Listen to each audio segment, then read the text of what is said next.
CPM సొంతంగా బలపడేదానికి తన సొంత రాజకీయ ప్రజాబలాన్ని పునాదిని పెంచుకోవడానికి రాబోయే రోజుల్లో కూడా స్వతంత్ర రాజకీయ విధానాన్ని కొనసాగిస్తుంది.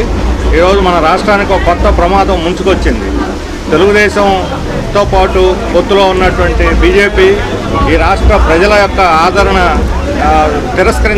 ఆదరణ లేకుండా తిరస్కరించబడినటువంటి బీజేపీ తెలుగుదేశం జనసేనల అండతో రాష్ట్రంలో విస్తరించేందుకు ప్రయత్నిస్తున్నది. ఇది చాలా ప్రమాదకరమైన పరిణామాలకు దారితీస్తుంది. ఒక లౌకిక పార్టీగా ఉన్న తెలుగుదేశం పార్టీ బీజేపీ విస్తరణకి ఏమాత్రం అవకాశం ఇవ్వకుండా అడ్డుకోవాలని చెప్పి నేను కోరుతున్నాను. వాళ్ళు ఈ ముసుగులో మత ఉన్మాదాన్ని రెచ్చగొట్టి ప్రజల మధ్య ఘర్షణలు పెంచేదానికి అవకాశం ఉంది. ఉత్తరాది రాష్ట్రాల్లో మనకు కనిపిస్తుంది. మోడీ వైఖరిలో ఎలాంటి మార్పు కనిపించలేదు.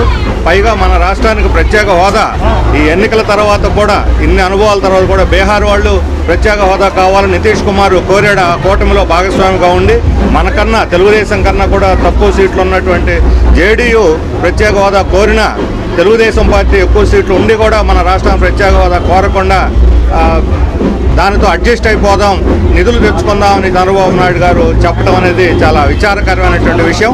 ప్రత్యేక హోదా గడిచిపోయిన అధ్యాయం కాదు, అది ముగిసిపోయిన అధ్యాయం కాదు. అది ఎప్పటికే లైవ్గా ఉంది, ప్రజల మనోభావాలు అంటాడుతున్నది. అందువల్ల ప్రత్యేక హోదాతో సాధించే